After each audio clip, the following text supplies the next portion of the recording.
Add చేసుకోండి. మంచిగా గట్టిగా గడ్డపాలు లేకుంటాడు మనిషి.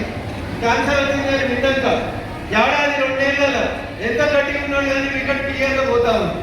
అంటే క్యాన్సర్ అనే మహమ్మారి మీ ఇంట్లోకి వచ్చే కంటే ముందే మీరు దాన్ని ఆపాలంటే మీ అంగన్వాడీ సెంటర్, మీ ఇల్లు, మీరు మాట్లాడేటువంటి ప్రతి ప్రదేశంలో ఏం కనబడద్దు వాడడం అనేటువంటి చేతులు ఎత్తుంటే మీ గేట్ లోపలికి క్యాన్సర్ రాదు. మీరు ప్లాస్టిక్ వాడుకొని అన్ని ప్లాస్టిక్ లోనే తెచ్చుకోండి, ఖచ్చితంగా మీ ఇంటికి క్యాన్సర్ ఇయ్యాలి. కాకపోతే ఇంకో ఏడాదికి వచ్చి తలుపు తగ్గుతుంది. అది తలుపు తగ్గినాక మనకు మాక్సిమం అంటే ఉండేది 5 ఏళ్ళ కంటే ఎక్కువ జీవన కాలం అనేది మనకు ఉంటుంది. అందుకని నేను ఇవన్నీ టీచర్లకు ఎందుకు చెప్తా ఉన్నా అంటే మొక్కై వంగని ప్రాణాయి వంగున అని చెప్తారు. మీరు చిన్నపిల్లలకి చిన్నప్పటి నుంచే మట్టి కుండ, మట్టి పాత్రలు, మట్టి వినాయక విగ్రహాలు, మట్టితో చేసినటువంటి పాత్రలకు ప్రాధాన్యత ఇవ్వండి, ప్లాస్టిక్ ని దూరంగా ఉంచండి అని మీరు చిన్న పిల్లలకి ఇప్పటి నుంచే నేర్పిస్తే వారి జీవితకాలం 60, 70, 100 ఏళ్ళు వాళ్ళు గట్టిగా నిలబడతారు. మన దేశ భారత పౌరులు క్యాన్సర్ బారిన పడకుండా ఉండాలంటే మనం ప్లాస్టిక్ కి దూరంగా ఉండాలని మీకు అందరికీ కూడా సవినయంగా విజ్ఞప్తి చేస్తూ, మా అంగన్వాడీ టీచర్లు చదువుకి ఎంత ప్రామినెన్స్ ఇస్తుందో, టీచర్ గార్డెన్కి ఎంత ప్రామినెన్స్ ఇస్తుందో అంతే గొప్పగా పిల్లలకి మంచి పద్ధతులు, మంచి భవిష్యత్తుని నేర్పించాల్సిందిగా మీ అందరికీ కూడా సవినయంగా విజ్ఞప్తి చేస్తా ఉన్నా.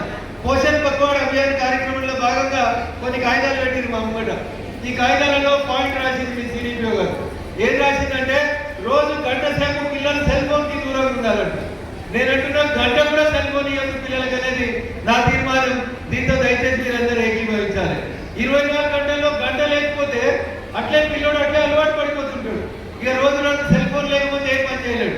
పాపం మేడం వంట ఉండాలి కాబట్టి పిల్లగాడు అంటుంటే సెల్ ఫోన్ పట్టుకొని ఆడుకోబెట్టాలి, సెల్ ఫోన్ ఇచ్చి మేడం పనిలో మేడం పోతాము. మూడోది మనం గుర్తుపెట్టుకోవాల్సింది, చిన్నప్పుడు మేమంతా చాలా రకాలైనటువంటి గ్రామీణ క్రీడలు ఆడటంలో. ఇప్పుడు ఎవరికైనా తొక్కుడు పిల్ల, చారుబత్త ఇట్లాంటి ఆటలు ఆడమంటే రాదు, సిరోగోనే ఈ విని మర్చిపోయింటారు బహుశా. చిన్నప్పుడు మేమంతా కూడా గ్రౌండ్ లో పోయేటారు. పొద్దుగా లేస్తే మాకు సాయంత్రం స్కూల్లో చివరి పీరియడ్ 4 to 5 ఎవరున్నా లేకుండా ఖోఖో ఆడిపించో, కబడ్డీ ఆడిపించో, వాలీబాల్ ఆడిపించో ఇంత గ్రౌండ్ ఉంటుండే. ఇప్పుడు అవన్నీ ఏం కనబడతలేదు. ఏం కనబడుతుంది? రామాయణపేటలో, సిద్దిపేటలో కూడా ఏసీ క్లాస్ రూమ్ వచ్చేటువంటి పరిస్థితి వస్తుంది. ఏసీ దేనికి మంచిది కాదు, ఏసీ అన్నింటికీ హానికరమైంది. కాబట్టి దయచేసి పిల్లల్ని డైరెక్ట్ సన్లైట్ ఉంచడానికి ప్రయత్నం చేయండి. హాస్పిటల్కి వద్ద పిల్లలకి డి విటమిన్ తక్కువ ఉంది, 2 గోళీలు వేయండి, 2 ఇంజక్షన్లు వేయండి. ఈ ఏజ్కి వచ్చిన తర్వాత అంటే కొంచెం టీనేజ్ దాటి కొంచెం పెద్దగా వచ్చిన తర్వాత రక్తం లెవెల్ తక్కువ ఉంది, ఎనీమియా వచ్చింది, అంతే B12